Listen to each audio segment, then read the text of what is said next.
Hi everyone, my name is Philip Lee. I'm a fourth-year medical student at SUNY Downstate, and my project is Polyuria and Oliguria Phenotypes in men with LUTS.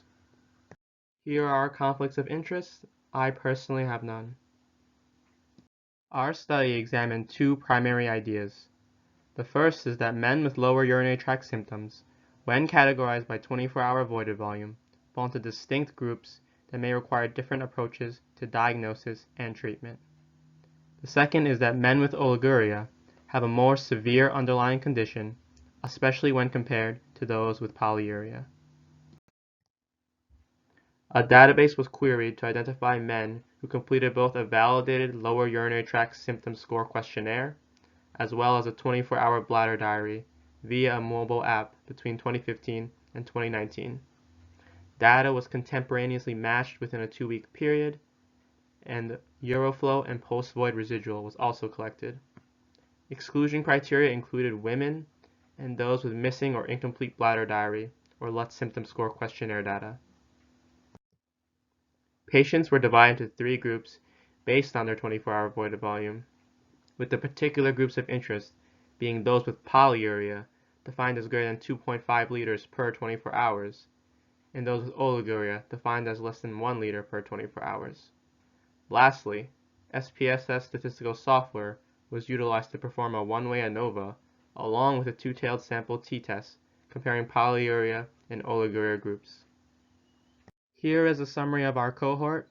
We started with 504 patients. After the application of our exclusion criteria, we were left with 331 men, of whom 128 had contemporaneous Qmax and PVR data. So a total of 140 patients in our cohort had a corresponding clinical diagnosis. This graph is a summary of the relative distribution of these clinical diagnoses. So if you look on the graph, you can see OAB, nocturia, stricture, BPH, as well as other, which represented a group of heterogeneous diagnoses that did not fit the other groups.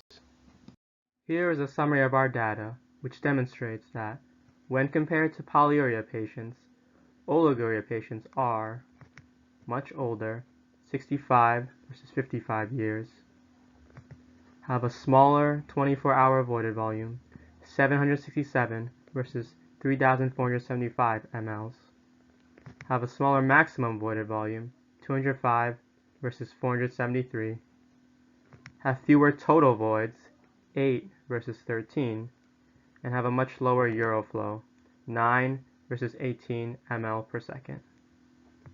Lastly, I want to point out that there is no difference in the LUTS score or any of the symptom subscores between the groups as demonstrated here. The data confirms that when grouped by 24-hour voided volume, men with LUTS fall into 2 distinct groups, polyuria and oliguria. Oliguria patients likely have a more severe underlying pathology, such as bladder outlet obstruction or detrusor underactivity, based on the criteria previously stated. The fact that they were older, had smaller 24-hour voided volumes, smaller maximum voided volumes, voided less often, and had a lower Euroflow. Second, there was no difference at all with respect to symptom severity or bother. I want to point out that this is a very counterintuitive finding that suggests that LUTS may correlate poorly with severity of underlying pathology. This is an important implication in terms of clinical pathway development, as symptom severity is the main driver for the diagnosis and management of men with LUTS. Lastly, I just want to take a moment to thank the organizers for allowing me to present my research project, as well as the audience for listening. Thank you.